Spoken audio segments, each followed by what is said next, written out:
non-metals do not react with water, steam or dilute acid to evolve reaction between metals and non-metals. ये बहुत बड़ा important topic है और ये बहुत समझने वाला topic है. Properties of ionic compound. I mean ionic compounds जो हमारे बन गए, how are they made? So what is corrosion? It is a slow process. Mind it. It is actually a very slow process of eating away of metal by reaction of atmospheric air and moisture. Alloy क्या है? मैंने अभी आपको बोला था वो एक mixture है, homogeneous mixture of. Hello and welcome to yet another topic of the chapter metals and non-metals. तो इस टॉपिक पे हम पढ़ेंगे कि मेटल्स को एक्सट्रैक्ट कैसे करते हैं हम अपने अर्थ क्रस्ट से. फाइन. तो इससे पहले जो भी हमारे टॉपिक्स थे इस चैप्टर के, we studied about metals, non metals, उनकी फिजिकल प्रॉपर्टीज, उनके केमिकल प्रॉपर्टीज. फाइन. हम उनको कैसे डिस्टिंग्विश कर सकते हैं, उनके साइड इफेक्ट्स क्या हो सकते हैं, अगर वो किसी और चीज से रिएक्ट करे तो वो हमें दूसरे कंपाउंड्स बना के देंगे. So we discuss about all these topic. तो अब हमारे लिए जो सबसे जरूरी पॉइंट या क्वेश्चन आता है वो आता है कि ये मेटल्स और नॉन मेटल्स तो ठीक है, लेकिन ये मेटल्स हमें मिलते कहाँ से हैं? क्या ये मेटल हम बस अर्थ क्रस्ट को खोदे और मिल जाएगा हमें प्योरेस्ट फॉर्म में, या फिर कुछ प्रोसेसेस इन्वॉल्व है जिससे थ्रू हम इस मेटल को प्यूरिफाई करके अपने यूज में लेते हैं. So let's study about all these things. Now earth का क्रस्ट जो होता है वो मेजर सोर्स है हमारे मेटल का. So earth crust is the major source of the metal.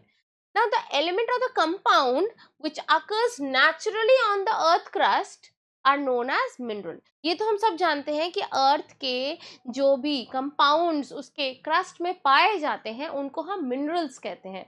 so they are nothing but the compounds of metals only which are called minerals.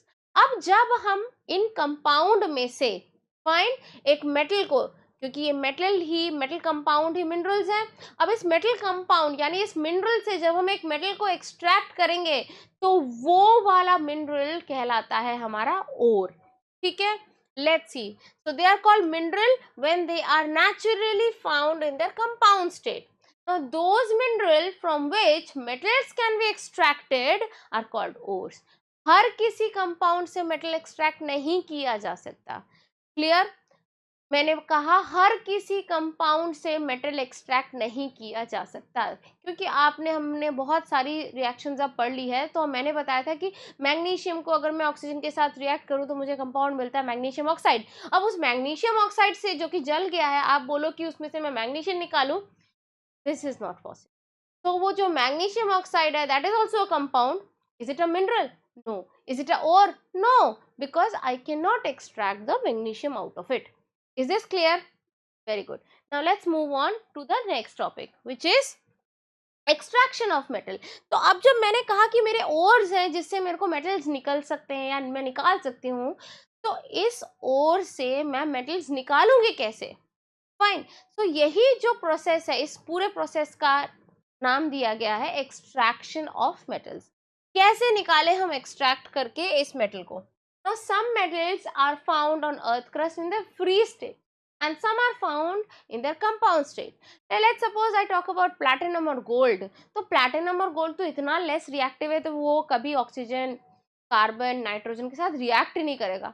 इसका मतलब वो अर्थ में फ्री स्टेट में पाया जाएगा. आप बस डिग करके निकालो, थोड़ा सा उसको साफ करो and then you get the gold. Clear? समझ में आ रही है? बट अगर आप चाहोगे कि मुझे कैल्शियम निकालना है या मुझे मैग्नीशियम निकालना है या सोडियम लिथियम निकालना है, तो वो तो हाईली रिएक्टिव होते हैं, right?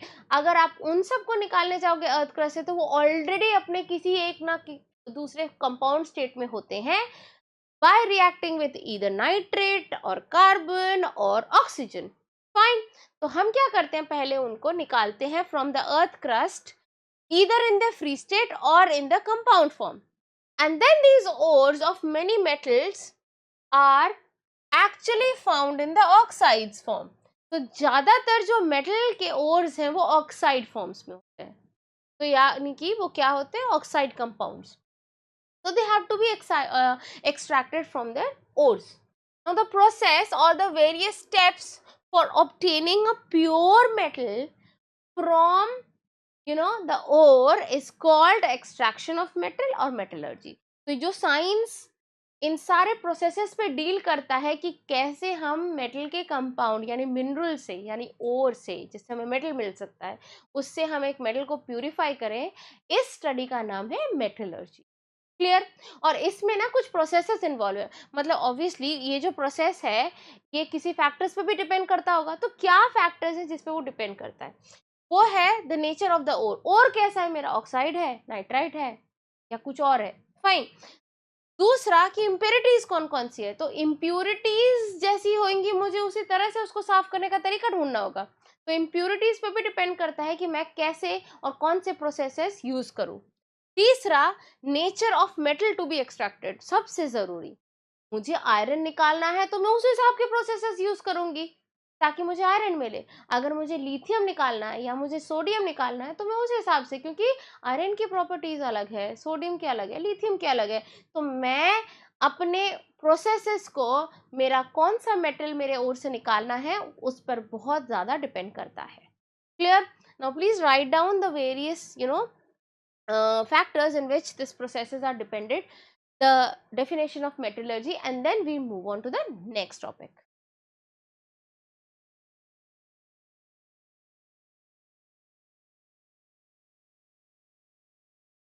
All right, so moving on to the next topic. The next topic is the steps that are followed in the extraction of metal. So what's the step? The first thing is that you have to find out the ore. अब वो तो आपको find out करना पड़ेगा कि आपने अर्थ को डिग किया, कोई भी जगह पे चले गए और कोई भी सॉइल लेके बोल दिया कि भाई देखो ये हमारा यहाँ से मेटल निकलेगा। नहीं, ऐसा नहीं होता।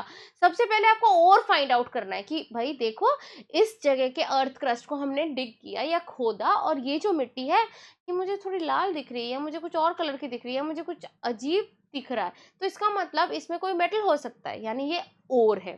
तो फर्स्ट स्टेप इज कि ओर को फाइंड आउट करो। क्यों? क्योंकि इसी ओर से हमें मिलेगा मेटल। क्लियर? नाउ अब कॉन्सेंट्रेशन और एनरिचमेंट ऑफ ओर, मतलब इस ओर से ही तो मुझे मेटल मिलेगा, तो इस ओर को मुझे कॉन्सेंट्रेट करना है, मतलब इस ओर में जो जो भी चीजें हैं फालतू की वो निकालनी है और ओर को कॉन्सेंट्रेट करना है। वो तीन तरीके से होता है, ठीक है? कॉन्सेंट्रेशन और एनरिचमेंट ऑफ ओर में तीन चीजें हैं, जैसे metals of high reactivity, metals of medium reactivity और मेटल्स ऑफ लो रिएक्टिविटी। ठीक है? अब इसके कॉन्सेंट्रेशन और एनरिचमेंट में जब हम स्टेप्स यूज करेंगे उसको हम तीन अलग अलग फैक्टर्स में डिपेंड करेंगे, क्योंकि जब हम एक ओर को कॉन्सेंट्रेट करेंगे या एनरिच करेंगे तो हम देखेंगे कि उस ओर में से मुझे कौन सा मिनरल मेटल मिल रहा है। ठीक है? अगर वो मेटल हाई रिएक्टिविटी का है तो हम अलग प्रोसेसेस यूज करेंगे, अगर वो मेटल मीडियम रिएक्टिविटी का है तो हम उस हिसाब के प्रोसेसेस यूज करेंगे। अगर वो उस ओर में हमारा एकदम ही लो रिएक्टिविटी का मेटल है, मतलब वो कहीं से रिएक्ट नहीं करता किसी से, तो हम उस हिसाब के मेटल के प्रोसेसेस यूज करेंगे। Clear? So for metals of high reactivity we use electrolysis of molten ore, पिघलाएंगे ओर को, उसके बाद इलेक्ट्रोलिसिस करेंगे एंड देन हमें प्योर मेटल मिलेगा। ठीक है? मीडियम रिएक्टिविटी में दो तरह के ओर्स होते हैं, कार्बोनेट ओर और सल्फाइड ओर। कार्बोनेट ओर जो है वो कैल्सिनेशन से निकलेगा, सल्फाइड ओर को हम रोस्टिंग करेंगे, फिर ऑक्साइड्स ऑफ मेटल मिलेगा और उसको हम रिड्यूस करेंगे और उसकी प्यूरिफाइड मेटल्स को निकालेंगे। Clear? Will be discussing each and every step further in details in next slides. Okay? तो जो लो रिएक्टिविटी के जो मेटल्स होते हैं, मतलब they are not reactive, they are very low in reactivity, sulphide ores होते हैं, वो बेसिकली उनको रोस्टिंग करते हैं और हमें मेटल मिल जाता है और उसकी रिफाइनिंग करते हैं। Clear? Okay, now if these steps are clear, now हम देखते हैं कि हम क्या क्या स्टेप्स करेंगे कि हमारा ओर एक्सट्रैक्ट, मतलब हमारा जो मेटल है ओर से वो एक्सट्रैक्ट हो जाए। तो सबसे पहला स्टेप है एनरिचमेंट और कॉन्सेंट्रेशन ऑफ द ओर, जो मैंने अभी आपसे डिस्कस किया। ठीक है? दूसरा चीज है enrichment of metal from the concentrated ore. इस ओर से मेरे को अपने मेटल को एनरिच करना है या कॉन्सेंट्रेट करना है। ठीक है ना? एंड तीसरा, refining of the impure metal. अब मुझे मेटल मिल चुका है, ठीक है, मेजर पोर्शन। अब मैं उसको फर्दर रिफाइन करके एकदम प्योर फॉर्म में लेकर आऊं। तो ये 3 चीजें हम लोग जब एक स्टेप्स को फॉलो करते हैं या माइंड में रखते हैं, then we finally get what is called a pure metal. Clear? So these 3 steps will lead in my formation of a pure metal. Now we are going to discuss these 3 steps now. Okay, so now enrichment or concentration of the ore, which is the first step, ये क्या होता है?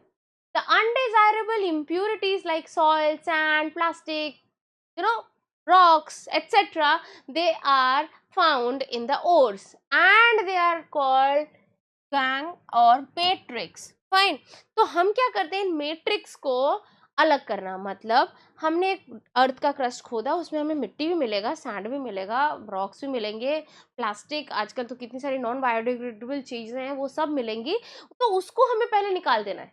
वो सारी जो बिगर impurities है उन सब का नाम क्या है, मैट्रिक्स। तो हमने उसको निकाल के कॉन्सेंट्रेट कर रहे हैं, एनरिच कर रहे हैं हम अपने ओर को। Fine.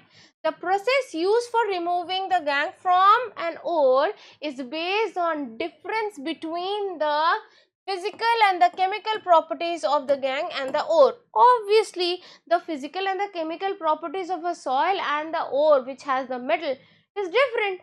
Soil and the ore is different. Plastic and the ore is different. तो हम physical और chemical properties के basis पे ore को और जो कचरा है दैट इज कॉल्ड मैट्रिक्स और गैंग, उनको हम लोग निकाल देते हैं। Clear? Okay. The nature of impurities depicts different separation techniques for enrichment of ore. तो कौन सा नेचर ऑफ इम्प्योरिटीज है, मैंने कहा था ना 3 फैक्टर्स पे डिपेंड करेगा। कौन सा था, नेचर ऑफ इम्प्योरिटीज पे भी डिपेंड करेगा, नेचर ऑफ ओर पे डिपेंड करेगा, और किस पे कि हमने कौन सा मेटल एक्सट्रैक्ट करना है उस पे डिपेंड करेंगे मेरे जो भी प्रोसेसेस हैं। तो अब ये जो प्रोसेस है दैट इज एनरिचमेंट और कॉन्सेंट्रेशन, ये डिपेंड कर रहा है कि मेरा इम्प्योरिटी कौन से नेचर का है। तो जैसा नेचर का मेरा इम्प्योरिटी ज्यादा उसमें होगा, हम वही प्रोसेस लगाएंगे और इम्प्योरिटीज वहां से हटा देंगे। क्लियर? तो सबसे पहला होगा ग्रेविटी सेपरेशन, हैंड पिकिंग या मैग्नेटिक सेपरेशन। जैसे कि ग्रेविटी सेपरेशन, अगर आपके ओर में मिट्टी ज्यादा है तो आप उसको पानी में घोल करके थोड़ी देर सेपरेट करके रखो, मिट्टी हैवी होती है नीचे में सेटल हो जाएगी। क्लियर? इजी। तो इम्प्योरिटी क्या थी, मिट्टी, वो नीचे सेटल हो गई, हो गया खत्म, चली गई। या रॉक्स, वो नीचे सेपरेट होगी। और अगर तुम्हारे पास कुछ प्लास्टिक या मेजर रॉक्स या कुछ इस तरह की चीजें हैं तो उसको आप हैंड पिकिंग से निकाल लो। Clear? And then if it is magnetic separation, तो आपका जो ओर अगर मैग्नेटिक है, क्लियर, अगर आपका ओर कोई आयरन या आयरन से रिलेटेड है तो आपका वो मैग्नेट लगा लो, वहां पे ओर सेपरेट हो जाएगा, गंदगी निकल के बाहर आ जाएगी। तो this actually depends upon the nature of impurities. We try to find out कि कैसा इम्प्यूरिटी है, फिर उस हिसाब के हम प्रोसेसेस लगा लेते हैं, या तो हैंड पिक करके निकाल लेते हैं, फाइन, या तो ग्रेविटी के थ्रू निकाल लेते हैं, या तो मैग्नेटिक सेपरेशन कर देते हैं और इम्प्यूरिटीज को हटा देते हैं। जैसे ही इम्प्यूरिटीज को मैंने हटा दिया, मेरा ओर क्या हो गया, कॉन्सेंट्रेटेड और enriched. Clear? So this is the first step. Second step is extraction of metal from the concentration of ore. अब मैंने कॉन्सेंट्रेटेड ओर ले लिया है, अब मुझे इसमें से मेटल निकालना है। तो अब मैं क्या करूंगी, this is the process of reduction of metal compounds present in the ore. अब जो मेटल कंपाउंड्स मेरे ओर में प्रेजेंट है, मुझे उसको रिड्यूस करके मेटल में लाना है। क्लियर? तो अब मुझे उसके लिए क्या करना पड़ेगा, the different techniques which are use for extraction of metal, fine, depends on their position in the reactivity series. फिर से घूम फिर के चैप्टर 1 चैप्टर 2 ना उठ के वापस आ गया, क्या, रिएक्टिविटी सीरीज। तो ये रिएक्टिविटी सीरीज तो आपको है ना ऐसे फिंगर टिप्स पे हो जाना चाहिए। तो रिएक्टिविटी सीरीज पे क्यों डिपेंड करता है, क्योंकि मैंने आपको क्या कहा था, हाईली रिएक्टिव मेटल के लिए अलग प्रोसेस होगा, मीडियम रिएक्टिव के लिए अलग प्रोसेस होगा, और लो रिएक्टिव के लिए अलग प्रोसेस होगा, क्योंकि वो तो रिएक्ट ही नहीं। क्लियर?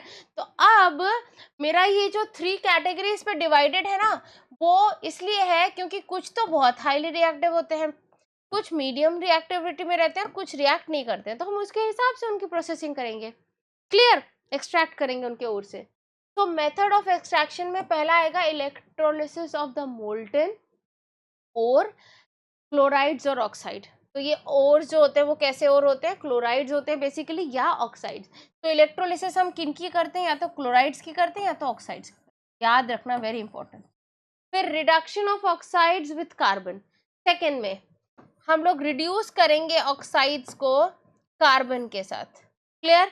और थर्ड में found in the native state, ठीक है ना, वो तो नेटिव स्टेट में ही होगा, तो फिर वो उनको हमें कुछ करना ही नहीं है।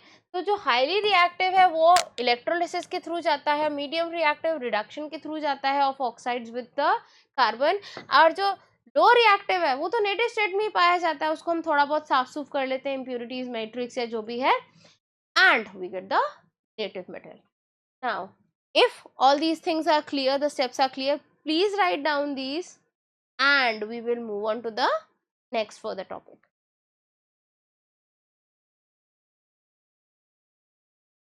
Alright, so I hope you have written down the text. Next, let's move on to the further topic.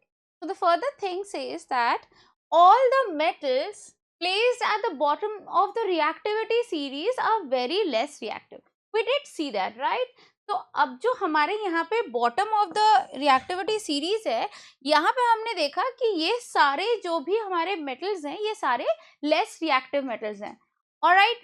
तो ये जो मेटल्स हैं ये लेस रिएक्टिव है, तो इनकी हम किस तरह से एक्सट्रैक्शन करें या इसको हम कैसे मेटल को निकालें।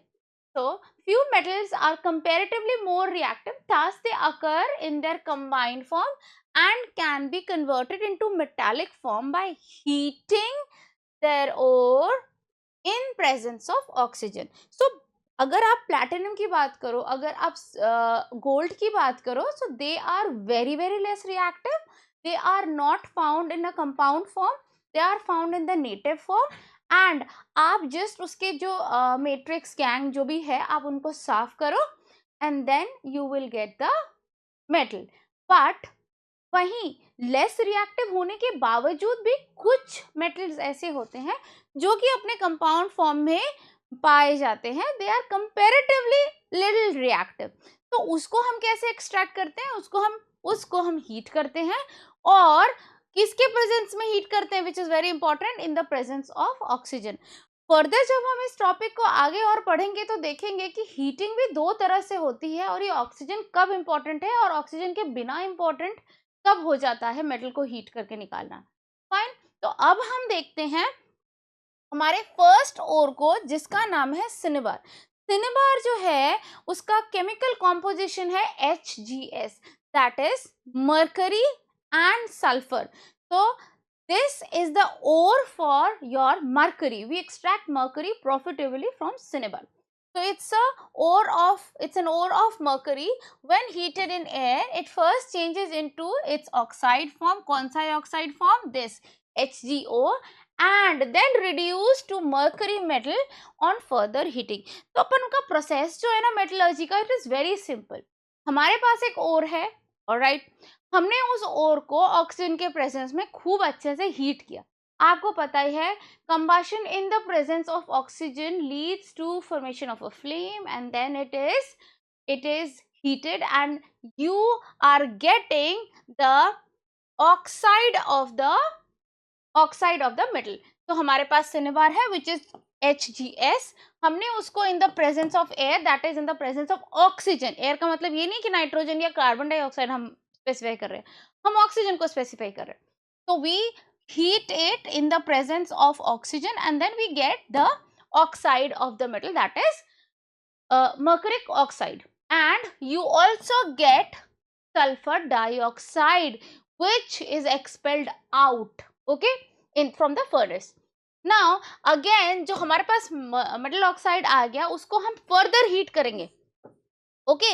फर्दर हीट जब हम करेंगे तो हम देखेंगे कि जो हमारा मेटल है low reactive metal, okay, comparatively low reactive metal, वो मोल्टन फॉर्म में हमें निकल के आ गया और ऑक्सीजन जो है वो एस्केप आउट कर गया।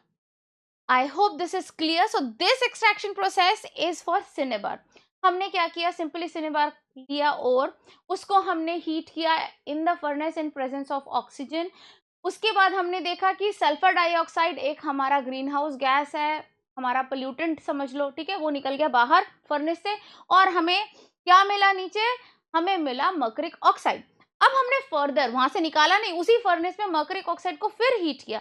जब हीट किया तो ऑक्सीजन तो बाहर निकल गया, इवॉल्व हो गया, और हमारे पास मोल्टन फॉर्म में मिला हमारा mercury, which is the metal we are extracting for. Clear enough? Let's move on to the next. Next is, in the low reactivity series we have the metal copper. Now copper का जो ore है जिससे हम copper को profitably निकालते हैं उसको कहते हैं copper glans. क्या कहते हैं? copper glans.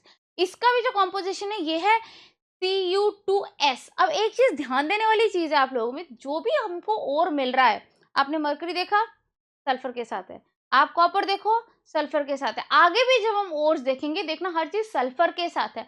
तो बड़ी सिमिलैरिटी है कि जब हम अर्थ से ओर्स निकालते हैं तो सल्फर के कंपाउंड हमें ज्यादा मिलते हैं, कार्बोनेट्स भी मिलते हैं, but sulphur is in the maximum form. Okay, चलिए देखते हैं किसे कैसे एक्सट्रैक्ट करते हैं। It's an ore of copper, when heated इन air partially it gets oxidized and then the product reacts with the remaining copper glands to give the copper metal. Fine, ये तो हो गया हमारा statement. Let's see what is happening inside the furnace. So this is my copper glands, okay, Cu2s. अगर मैंने इसको oxygen के presence में हीट किया, दैट इज बर्न किया, तो हमको क्या मिलेगा, ये सल्फर ऑक्सीजन के साथ रिएक्ट करके पहले तो मैंने निकाल दिया सल्फर डाइऑक्साइड। फाइन, मेरा ग्रीन हाउस गैस। तो इसका मतलब एक्सट्रैक्शन ऑफ मेटल्स में पोल्यूशंस भी काफी हम कर रहे हैं, यू नो हमारे एनवायरनमेंट को हम क्षति भी बहुत पहुंचा रहे हैं। ओके, और हमको क्या मिला, लेफ्ट आउट, हमको मिला कॉपर ऑक्साइड। अब ये कॉपर ऑक्साइड से कॉपर निकालना बहुत आसान है, क्यों, क्योंकि कोई भी ऑक्साइड फॉर्म है उसको और हीट करो, ऑक्सीजन निकल के बाहर आ जाता है, मोल्टन फॉर्म में आपको मेटल मिल जाता है। सेम वही प्रोसेस किया हम लोगों ने, ठीक है। या फिर हम लोग कर सकते हैं कि ये जो कॉपर ऑक्साइड जो हमें मिला, ठीक है, वो फर्दर जो कॉपर सल्फाइड है, जैसे कॉपर ग्लैंड जो प्रोड्यूस्ड उसमें ऑलरेडी था ओर के प्रेजेंट में, तो हमने ऑलरेडी ये था और ये हमारा बनने लगा था जब हमने इनिशियली हीट करना शुरू किया। तो अब इन दोनों में क्या रिएक्शन होगा कि ये कॉपर और कॉपर तो क्या होगा, मेटल की तरह यहाँ पे निकल जाएगा, that is we are getting the copper metal in the molten state.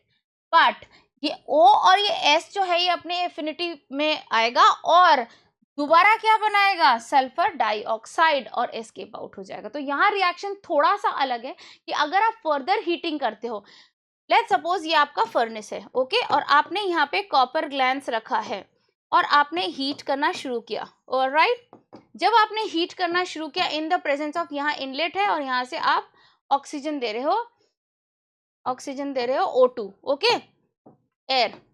तो जब ये कन्वर्ट होएगा तो कुछ तो ये ऐसे होएगा और कुछ यहाँ से आउटलेट की तरफ निकल जाएगा SO2। क्लियर? अब आप इसको निकाल नहीं रहे हो, इसको और फर्दर दोबारा हीट करे जा रहे हो, तो ये भी प्रेजेंट है और ये भी प्रेजेंट है। अब ये दोनों आपस में रिएक्ट करेंगे जब ये बनने लग जाएगा, ठीक है। तो क्या होगा, ये कॉपर तो अपना अलग कंपोनेंट बना करके अपना मोल्टन फॉर्म में आ जाएगा और कॉपर आपको मेटल मिल जाएगा, और ये O और S दोबारा SO2 बन के यहाँ से निकल जाएगा। I hope you get it. Okay, so let's see once again. So copper glance is the profitable ore through which we extract our metal copper, and on heating copper glands with air you get copper oxide and sulfur dioxide. Copper oxide is still present in the furnace and reacts further with the copper glands. You get the molten copper and sulfur dioxide as the residual gas. Is this clear? Fine. Let's move on to the next. नेक्स्ट में हम आपको ये बता रहे हैं कि the metals in the middle of the activity series such as iron, zinc, lead, copper to an extent, because copper low reactivity में भी आता है, ठीक है, are moderately reactive. These metals are usually present in sulphides and और carbonates form, okay. तो अब जो हमने पहले दो और किए वो है हमारे लो रिएक्टिविटी वाले, और बाकी तो जो आपका गोल्ड और प्लैटिनम है वो तो नेटिव स्टेट में मिलता है। क्लियर? अब हमने ये देखना है कि जो मिड वाला पोर्शन आ गया, तो रिएक्टिविटी सीरीज का जो मिड पोर्शन है जो कि हमारा ये वाला पोर्शन था, देख रहे हो आप, देखो इसमें कॉपर भी आ रहा है, ओके। तो हमारा जिंक हो गया, आयरन हो गया, लेड हो गया, कॉपर हो गया, ये सारे जो मिड रिएक्टिविटी वाले जो सीरीज के हमारे मेटल है, अब हम इसको कैसे एक्सट्रैक्ट करें वो हम देखेंगे। उनके एक्सट्रैक्शन के 3 मेथड्स हैं जो कि हमें समझना ज़रूरी है और हमारे को दिमाग में यही फिट करके रखना है कि हमें करना क्या-क्या है। तो extraction is basically the step in the process कि आप मेटल को कैसे निकाल रहे हो। आसान चीज़ है, कुछ नहीं है आपके पास रॉ मटेरियल, आप उसमें से अपना चीज़ कैसे निकाल रहे हो ये है। तो अब अपना चीज़ निकालने के लिए कुछ प्रोसेसेस हैं। वो प्रोसेस कौन-कौन से हैं अगर आप समझ गए तो आपको कोई भी ore दे दिया जाए कि भैया ये ore है, आपको पता है कि मुझे तो ये, तो वो कैसे पता लगाए ये हमें अब समझना है। अगर आपके पास कोई सल्फाइड ore है, ठीक है? जैसे मेरे पास कॉपर सल्फाइड था, ठीक है? तो अगर आपके पास कोई भी सल्फाइड ore है, आप उसको ऑक्साइड बनाओगे कैसे? रोस्टिंग के प्रोसेस से। पता है रोस्टिंग क्या होता है? कुछ नहीं होता है। रोस्टिंग मतलब हीटिंग करना या बर्निंग करना इन the presence of O2। Simple enough. तो हम लोगों ने जब सिनेबार का ओर लिया तो हम लोगों ने HgS या फिर कॉपर ग्लास लिया Cu2S, उन दोनों को ही हीट किया किसके प्रेजेंस में? O2 यानी एयर में, ऑक्सीजन के प्रेजेंस में। तो वो बर्न हुए with flame and then you got the oxide. तो अगर हमारे पास सल्फर का ओर है, सल्फाइड्स ओर है, तो हमें ऑक्साइड बनाने के लिए उनको बर्न करना है O2 के प्रेजेंस में और इस प्रोसेस का नाम है roasting. Very important, can come in the exam.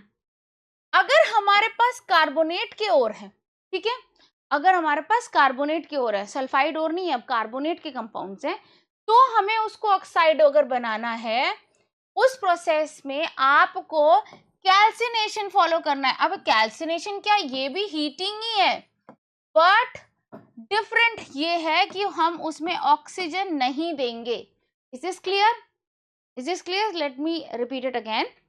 Calcination वो हीटिंग प्रोसेस है जिसमें हम उसको हीट तो कर रहे हैं पर हम उसको ऑक्सीजन नहीं दे रहे। तो कभी कभी देखा है अगर कोई चीज को हमने ना जलाना है, बंद कर दिया एकदम एयर टाइट और फिर उसको हीट करे जा रहे हैं, तो हीट तो हो रही है वो चीज, बट हम उसको एयर यानी कि ऑक्सीजन नहीं दे रहे, तो वो बर्न नहीं हो रहा, मतलब वो फ्लेम के साथ जलेगा नहीं। तो ऐसा हमें तब करना है जब हमें कार्बोनेट और दिख रहा है कि भाई चलो एक्स कार्बोनेट है या वाई कार्बोनेट है, उसको एक्सट्रैक्ट करना है, तो आप सीधा क्या बोलोगे? मुझे कैल्सिनेशन। एक्स सल्फाइड है या बी सल्फाइड है या वाई सल्फाइड है, तो आपको क्या बोलना है? मुझे तो सबसे पहला प्रोसेस रोस्टिंग करना है। Is this clear? Are you getting it? Very good. तो जब भी सी फॉर कार्बोनेट और देखा, C for calcination, that is oxygen नहीं देना है। Clear enough? और हम बना क्या रहे हैं दोनों प्रोसेस में? ऑक्साइड। क्योंकि एक चीज गांठ बांध लो, ऑक्साइड से मेटल्स निकालना बहुत इजी है। फिर से सुन लो, कोई भी मेटल ऑक्साइड आपके पास है, उसमें से आपको उस मेटल को निकालना बहुत ही आसान है। क्यों? क्योंकि आपको सिर्फ उस मेटल ऑक्साइड का ओ हटाना है। ओ हटाना मतलब केमिस्ट्री चैप्टर 1, ओ हटाना मतलब रिड्यूस करना है आप, ओ लगाना मतलब ऑक्सीडाइज करना। तो आपके पास ऑलरेडी ऑक्साइड और है, जैसे कि लेट्स सपोज आपके पास है आपके पास है फेरिक ऑक्साइड या फेरिक ऑक्साइड, ठीक है, या फिर आपके पास कोई और मैंगनीज ऑक्साइड है, ठीक है। अगर आपको उस ऑक्साइड को हटाना है, ऑक्सीजन हटाना है, तो आपको मैंगनीज मिल जाएगा या आयरन मिल जाएगा। तो आपको सिर्फ क्या करना है, उस ऑक्सीजन को हटाने के लिए एक ऐसी चीज डाल देना है जो ऑक्सीजन को खींचे। सिंपल। तो इसीलिए एक्सट्रैक्शन में साइंटिस्ट ने देखा कि ऑक्साइड्स अगर मेटल के हमको मिल गए हैं तो हमें बहुत आसानी से वो मेटल मिल जाएगा। Clear enough? आगे बढ़ते हैं। यही लिखा है यहाँ पे, the metal oxide thus obtained are reduced to the corresponding metal by reduction using suitable reducing agents such as carbon। ये हमारा यूनिवर्सल हीरो है, कार्बन हमारा हीरो है। अगले चैप्टर में हम ये पढ़ेंगे, कार्बन एंड इट्स। तो ये हीरो क्या करता है, मेटल ऑक्साइड के पास जाता है, बोलता है अरे यार तुम क्या करोगे इस ऑक्सीजन का, give it to me, I will get oxidised, मैं बन जाऊंगा कार्बन डाइऑक्साइड। सी ओ को ले लेगा, कार्बन डाइऑक्साइड बन जाएगा, ठीक है, और तुम भैया मेटल अपना अलग हो जाए। Are you getting it? You have a metal oxide, carbon goes, take the oxygen part, get oxidize and make the metal reduce. Fine, that is why carbon is the most universal reducing agent. पर ये भी कुछ हद तक कुछ metals को कर पाएगा, बाकी जो बहुत हाई रिएक्टिव वाले जो मेटल्स है ना, वो कार्बन बोलेगा दो भाई ऑक्सीजन, तो हाई रिएक्टिव वाले मेटल्स क्या बोलेंगे, नहीं हम नहीं देते, will see it in the further. Okay, now हमने ये यहाँ पे पर्टिकुलरली आप लोगों को रोस्टिंग, कैल्सिनेशन और क्या होता है, कैसे होता है रिडक्शन, ये हमने आपको लिख के दिखाया है ताकि आप ये सारे के सारे definitions याद कर लो. These are important from the examination point of view. So what is roasting? It is the process in which the sulfide ore, mark my words, it is only for sulfide ores, is heated below the melting point. अब melting point तक जाने की जरूरत नहीं है, उसके below melting point पे ही आपको heat करना है, combustion. Okay, in the presence of excess of air, that is oxygen, to convert it into metal oxide. तो हमें चाहिए क्या? Oxide.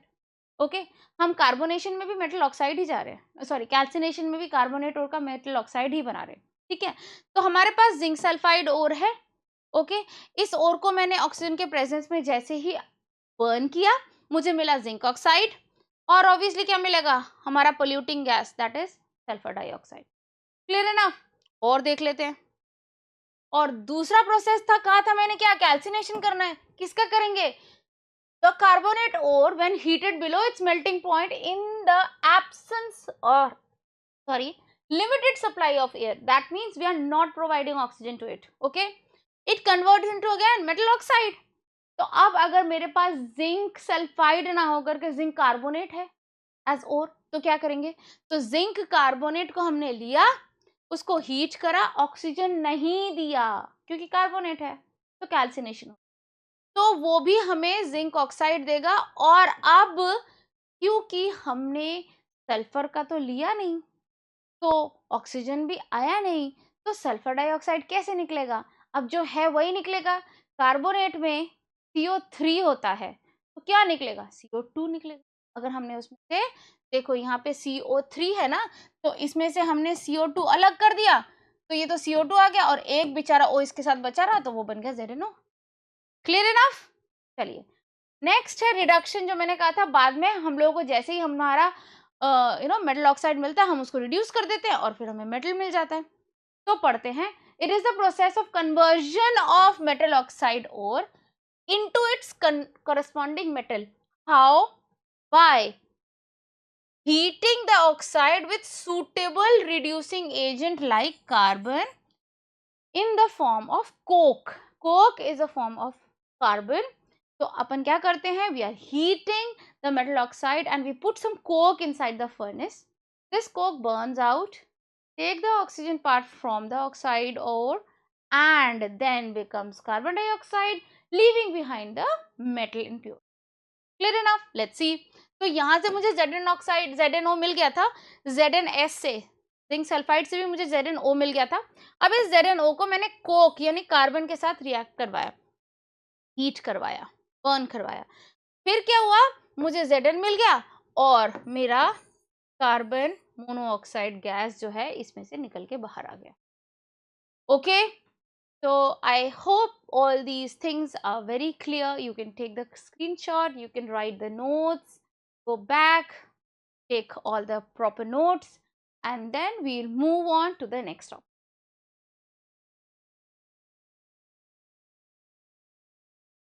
All right, so shall we move on? Okay, so now the fourth is, हमने क्या discuss किया? Roasting, calcination, reduce कर दिया, कुछ और हमें रिड्यूस करने के बाद, ठीक है. अब एक चौथा हिडन प्रोसेस है, हिडन नहीं है एक्चुअली, चौथा प्रोसेस है, उसका नाम है डिस्प्लेसमेंट रिएक्शन. अब ये डिस्प्लेसमेंट रिएक्शन वही रिएक्शन है जो हमने क्लास 10th का फर्स्ट चैप्टर जो था ना, जिसमें हमने टाइप्स ऑफ रिएक्शन पढ़ा था. डिस्प्लेसमेंट हमने कहा था कि मोर एक्टिव एलिमेंट और metal will kick off the less reactive metal from the solution and sit in that. Fine, तो ये वही चीज है. अब देखते हैं क्या हो रहा है इसमें. Sometimes the displacement reaction can also be used to reduce metal oxide to metals. Yes of course, अगर मेरा मेटल ऑक्साइड है और उस मेटल ऑक्साइड में हमने एक ऐसा मेटल डाला जो कि मोर रिएक्टिव है, तो वो क्या करेगा? वो मेटल ऑक्साइड में जो प्रेजेंट मेटल है उसको बोलेगा हटो, I will kick you of and I will be the oxide in that. Fine, तो वो क्या करेगा?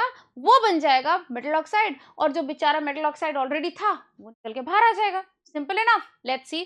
So the reaction of manganese oxide with aluminum powder is very good example, and it's very important from the board point of you, it is there in your NCERT.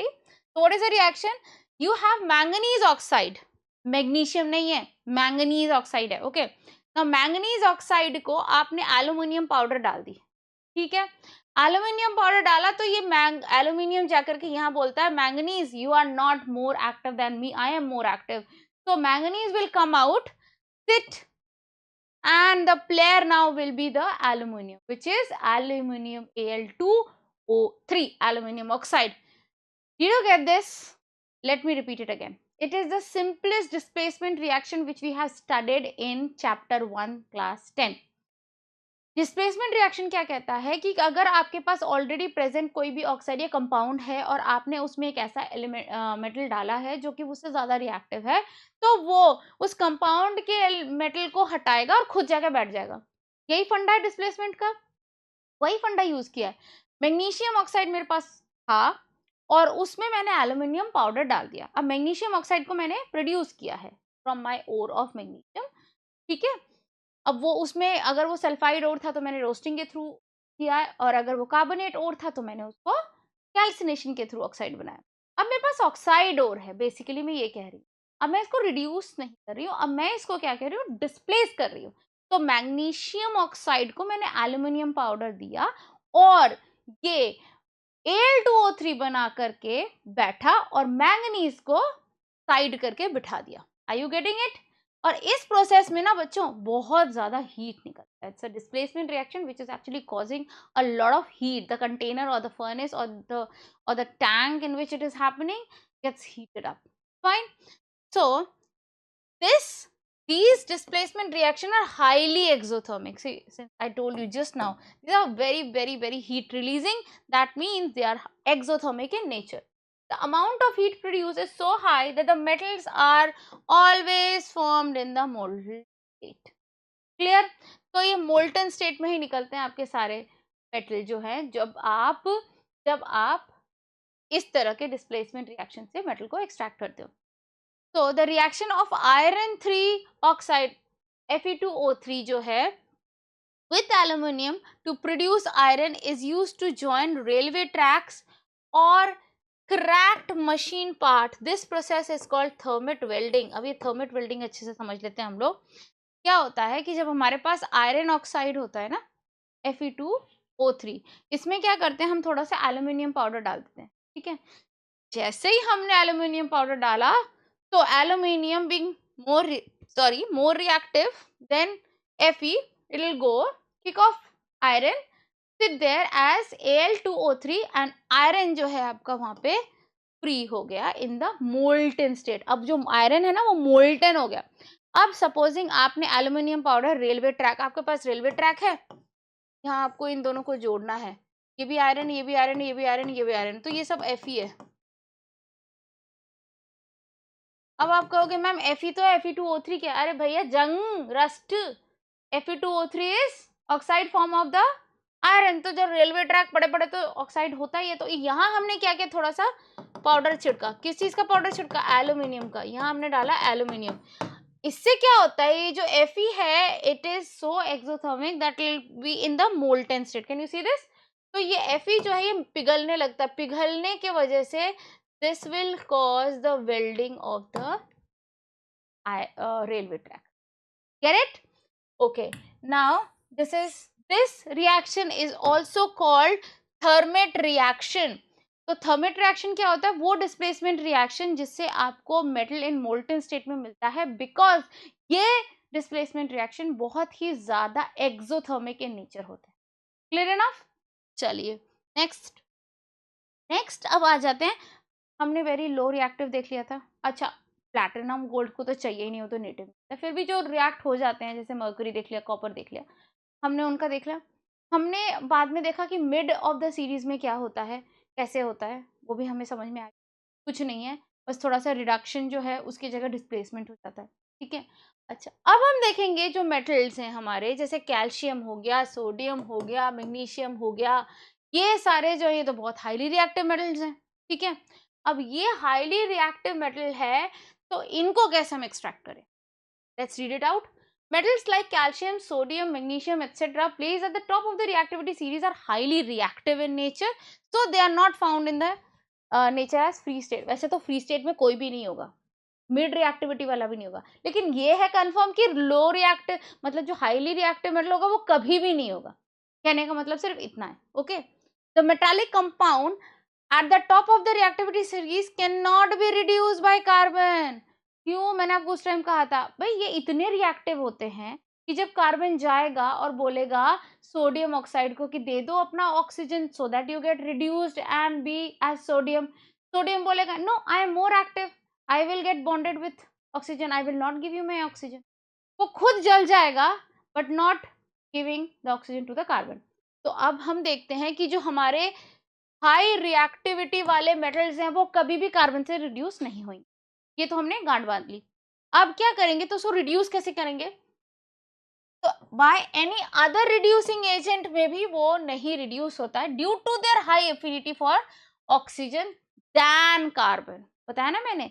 तो वो क्या बोलेंगे, मैं तो खुद ही ऑक्सीजन के साथ बॉन्ड बना के कंबस्ट हो जाता हूँ, मैं तुम्हें क्यों दूं कार्बन, तुम्हें कार्बन डाइऑक्साइड और carbon monoxide. So they don't give it, neither they give it to any other because they are more reactive than any other metal. Clear enough? तो अब ऐसे तो तुम बॉन्ड तोड़ नहीं पा रहे हो सोडियम ऑक्साइड का, मतलब सोडियम ऑक्सीजन को छोड़ नहीं रहा। तरीका क्या? अब हम इलेक्ट्रिक शॉक देते हैं। वेरी गुड, यही करना है हमें।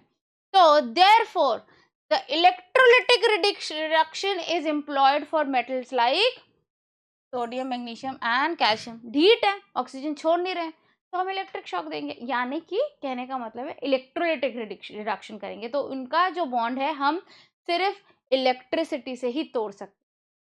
Clear enough? So what is electrolytic reduction now? Sodium, magnesium, calcium are obtained by the electrolysis of their molten chlorides. ठीक है? Metal is deposited at the cathode, the negative electrode, and the chlorine is liberated at the anode, that is the positive electrode. तो हमारे पास electrolysis का tank होता है, एक rod होता है cathode which is the negative electrode, एक होता है anode which is the positive electrode. और हम हमेशा सोडियम बोलो, मैग्नीशियम बोलो, कैल्शियम बोलो, इन सब का कौन सा फॉर्म लेंगे बच्चों? क्लोराइड। तो सोडियम क्लोराइड क्या है? कुछ नहीं, सॉल्ट, सोडियम क्लोराइड, समंदर का पानी। फाइन, वो ले लिया, उसको हमने इलेक्ट्रिसिटी पास करवाई, किससे? एनोड कैथोड से। Cathode negative, anode positive. जैसे ही हमने उसमें इलेक्ट्रिसिटी पास करवाई तो जो NaCl में जो बॉन्ड था ना, Cl अलग हो जाएगा, Na अलग हो जाएगा, NH कहाँ जाएगा? Na जाएगा कैथोड यानी नेगेटिव में। क्यों? क्योंकि हमारे मेटल पॉजिटिव होते हैं। ठीक है? और जो Cl दैट इज क्लोरीन है वो हमारा नेगेटिव होता है। ठीक है, दे आर अनायंस, तो वो कहाँ जाएगा? पॉजिटिव इलेक्ट्रोड में, और आपको मिल जाएगा आपका pure. Clear enough? Let's repeat it again. So the reaction is as follows.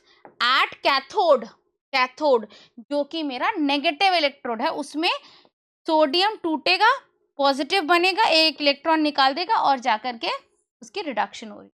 Reduction is not only oxygen का निकलना, रिडक्शन इज ऑल्सो इलेक्ट्रॉन का निकलना। तो मतलब रिडक्शन आप ये समझो कि निकलना है, ठीक है, और ऑक्सीडेशन मतलब ऐड होना।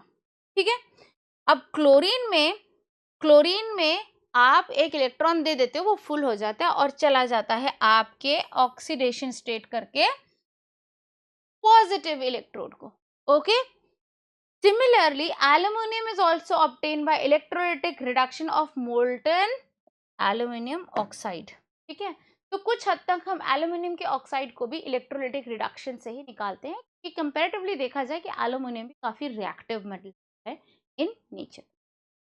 Is this clear enough? Please write down this, okay? And meanwhile, we'll go on to the last and the further topic of this chapter. Alright, I hope you've noted down. Let's move on to the last and the final topic. So now last and the final topic is refining of metal slide. Okay, now it is the process of purification of metal obtained after reduction. Now various methods for refining are employed, but the most common method is electrolytic refining. ना। अब आप बोलोगे ma'am हमें metal तो मिल गया था तो हम इसको रिफाइन क्यों करें? हाँ, हमें मेटल मिल गया है, but still there could be chances कि हम लोगों को एकदम ही प्यूरिफाइड फॉर्म में वो ना मिला हो, तो हम फाइनल स्टेज में इलेक्ट्रोलाइटिक रिफाइनिंग तो ज़रूर करते हैं। इसमें भी वही सेम चीज़ है कि आप इलेक्ट्रिसिटी के थ्रू ही उसको पास करते हो and then it gets deposited the cathode. Okay, now electrolytic refining, many metals like copper, zinc, nickel, silver, gold are refined electrolytically. Now can you see gold and silver, ये तो कितने low reactive है, फिर भी हम इसकी electrolytic refining कर रहे हैं ना। इसका मतलब जरा सी भी जो भी इम्प्योरिटीज या गैंग की गुंजाइश है वो सब खत्म हो जाएगी। Fine, so this is the ultimate way of refining the metal. Now are refined electrolytically. In this process, a thick block of pure metal is used as anode and a thin strip of pure metal is used as cathode. ठीक है, तो हमारे पास एक thick block होएगा impure metal का जो कि हम एनोड में रखेंगे। ठीक है ना, एनोड मतलब नेगेटिव वाला, एंड एक थिन स्ट्रिप ऑफ मेटल रखेंगे जो कि हम सॉरी एनोड मतलब पॉजिटिव वाला जो कि हम कैथोड में रखेंगे। Clear enough? Solution of metal salt to be refine, जो कि मेटल सॉल्ट है हमारा जो हमें रिफाइन करना है, उसको हम यूज करेंगे एज इलेक्ट्रोलाइट द सोल्यूशन। ठीक है, now when the electricity is passed the pure metal from the anode, anode में से जो प्योर मेटल है, इम्प्योर मेटल का एनोड था ना हमारे पास, कि मतलब वो ऐसा ब्लॉक है जिसमें इम्प्योर मेटल है, तो pure metal from the anode will come out and dissolve in the electrolyte. Are you getting the point? Now the pure metal from the anode strip, not the cathode, cathode में मैंने pure ही डाला हुआ है, anode में से निकलेगा और जाके इलेक्ट्रोलाइट में घुल जाएगा। ठीक है, an equivalent amount of pure metal from the electrolyte is deposited on the cathode. तो जो क्या इलेक्ट्रोलाइट में से जो मेरा प्योर मेटल था वो जा करके डिपॉजिट हो जाएगा मेरे कैथोड। आपको समझ में आया क्या हो रहा है? मैंने एक इम्प्योर मेटल रखा है, मैंने प्योर स्ट्रिप का मेटल रखा है एज माय कहाँ है एनोड में इम्प्योर और कैथोड में थिन स्ट्रिप ऑफ प्योर। ठीक है, और जो इलेक्ट्रोलाइटिक है ना, इलेक्ट्रोलाइट है, उसमें मैंने क्या कर रखा है, जो मेरा the pure metal from the anode dissolve into the electrolyte. Fine, अब क्या होता है कि जो आपका जो प्योर मेटल है which is in the electrolyte, fine, equal amount of the metal which is getting out from the impure strip of the anode is now getting dissolved in the electrolyte, and electrolyte में से जो pure metal है that is being deposited into the cathode anode part. Is this clear? Fine. So this is actually the metal from the electrolyte part is getting deposited in the cathode part. Cathode part कौन सा है हमारा? Cathode part वो है जिसमें हमने thin strip of pure metal रखा था। thin strip of pure metal पे हमारा electrolyte में से जो भी metal निकल रहा है वो cathode में जाकर के डिपॉजिट हो जाएगा। मीनवाइल जो इम्प्योर मेटल था वो धीरे धीरे धीरे धीरे गलते गलते इलेक्ट्रोलाइट के सोल्यूशन में आकर के मिक्स हो जाएगा, and this is how from the electrolyte solution you are going to get the pure metal at the cathode. Okay, now this is all about extraction and this is all about the chapters metal and non-metal. Further we will be doing the other chapter of chemistry class 10th. Till then, take care and do study. Thank you so much.